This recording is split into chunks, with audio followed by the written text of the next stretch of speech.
everybody, Punisher88 here, coming at you once again with another weekend review. So today I'm reviewing issue 1 of the TMNT Villain micro series. So issue 1 is the origin of Krang. So let's get to it. So for those of you who watch my reviews, you guys know that I like to start with the cover first. So let's check it out. Now I gotta say, I really like this cover. It is awesome. The detail in Krang and everything is just super cool. And the colors and everything, they just blend so well together. So right off the bat, from the cover alone, this book's batting 1,000. So now it's time to get down to what I like to call the nitty-gritty.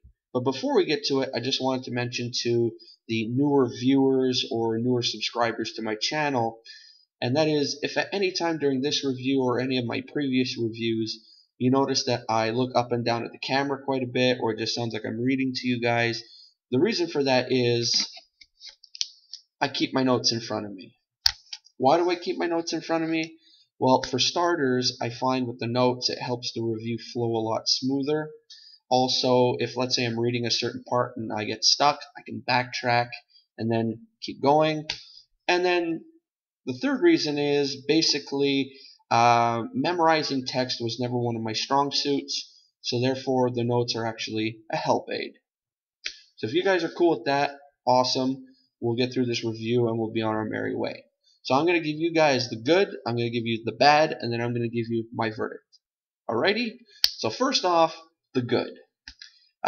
Without question, the best part about this issue is the art by illustrator Mike Henderson and colorist Ian Herring.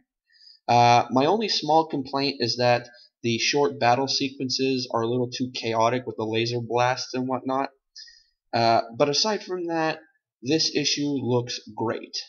The heavy focus on shading works well, making Krang's armor look super formidable, and it does an excellent job animating Krang when he's out of his suit.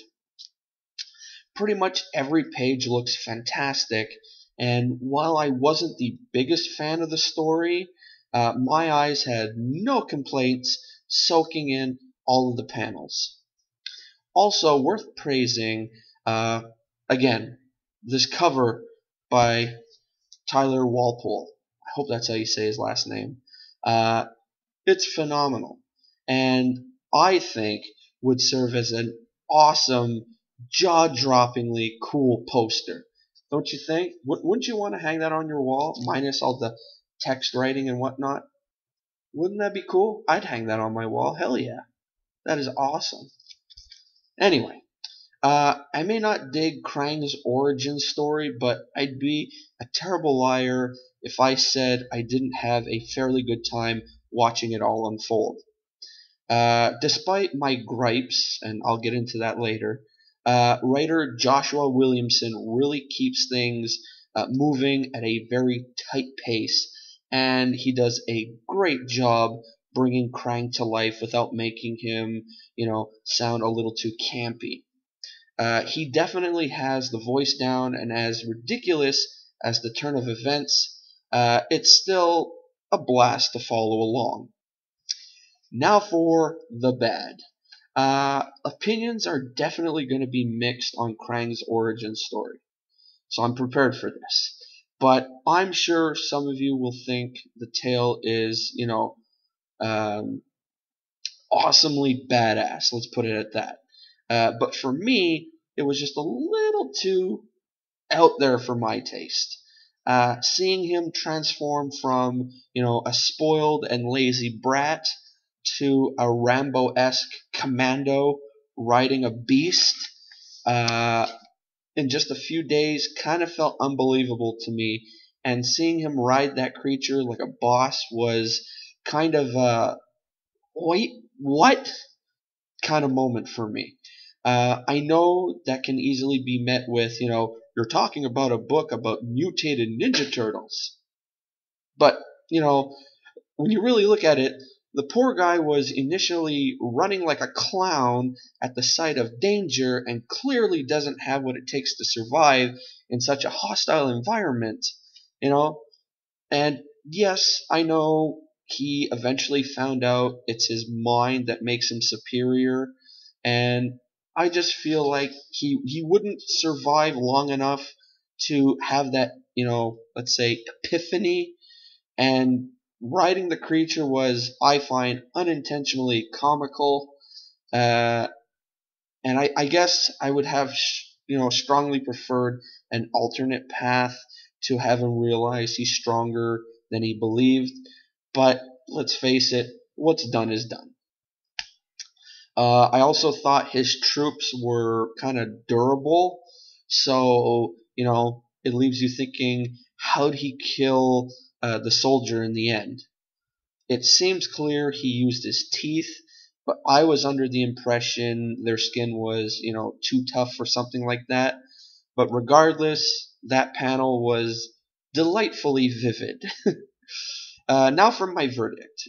Basically, I think the micro series was a brilliant way to give individual characters some much appreciated extra attention and development. So, after all is said and done, and after reading this issue, I feel it was okay. While, it looks superb and the dialogue is sharply written, but Krang's origin story, to me, is just a wee bit too out there for me to take seriously. So, anyway, folks, that's my review on issue number 1. If there are, I believe, 7 more issues to this micro series, and if you would like to see me review those remaining 7, let me know in the description below. So now, stick around, because now it's time for my top picks of the week. So let's get to it.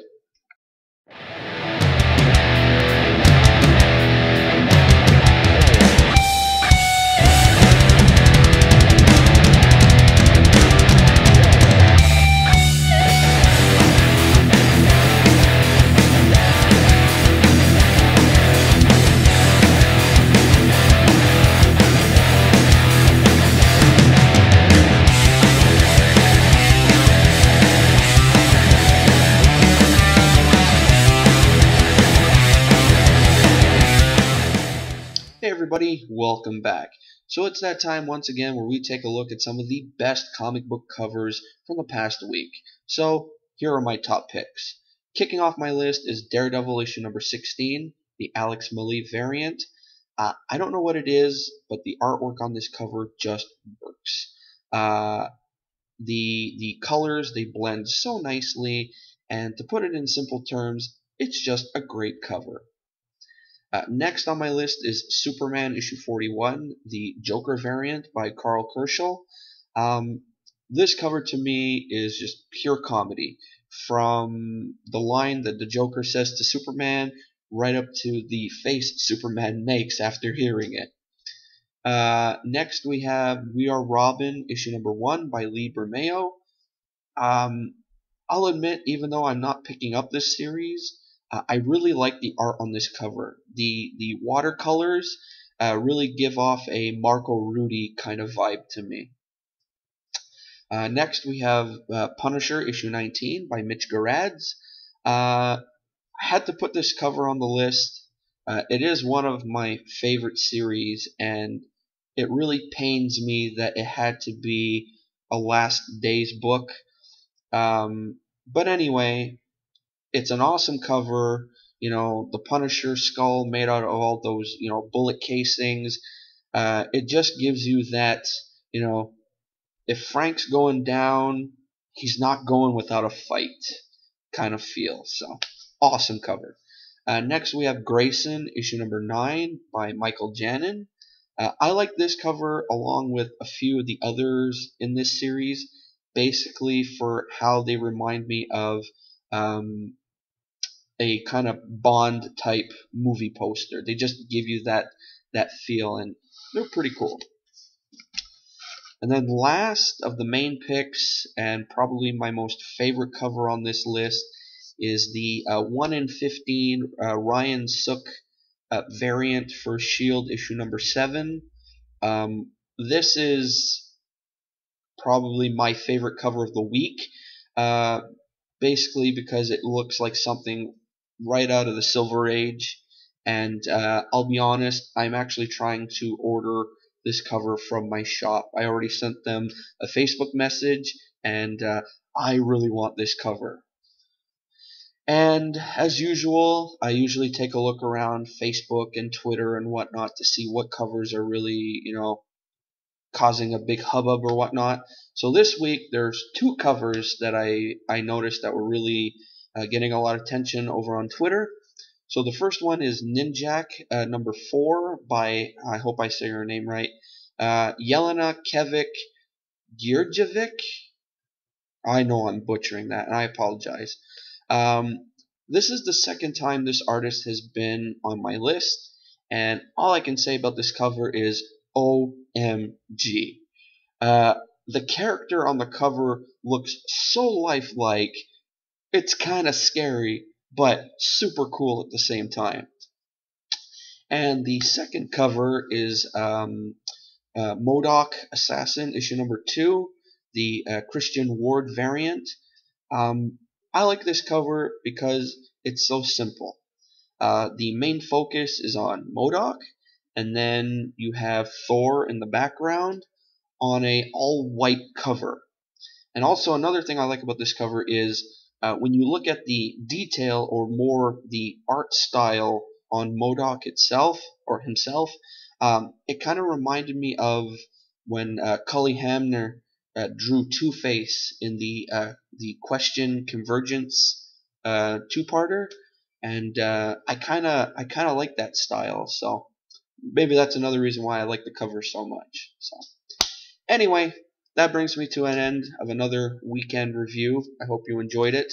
Let me know in the comments below what you guys thought were some of your favorite covers for the past week. And yeah, if you like this video, give it a thumbs up. If not, thumbs down. If I get a thumbs down, that just means I got to work harder on trying to please you guys. And also, if you like reviews like this, take a look around my channel. I got tons of them. Also, if you're into backstories on lame supervillains, I got those, as well as unboxings. So I got a little bit of everything. So take a look around, like any video, dislike. Yes, I said dislike, because let's face it, no one's perfect. Comment on anything. I love reading, viewer comments. And then when all is said and done, before leaving, make sure to click that subscribe button. Alrighty, folks, so that's it for me. So I hope you guys have a great weekend. Hope you guys get a lot of cool geeky goodies and whatnot. And I'll see you back here on Wednesday, which will be Canada Day. So we will be doing the drawing for the winner of my 100 subscriber contest, as well as starting the month off with a kind of twist. Instead of lame super villains, we're going to be doing some superheroes. Alrighty, so again, I hope you guys have a great weekend, and I'll see you back here on Wednesday. Alrighty, folks, so till then, this is Punisher88 signing off. See ya!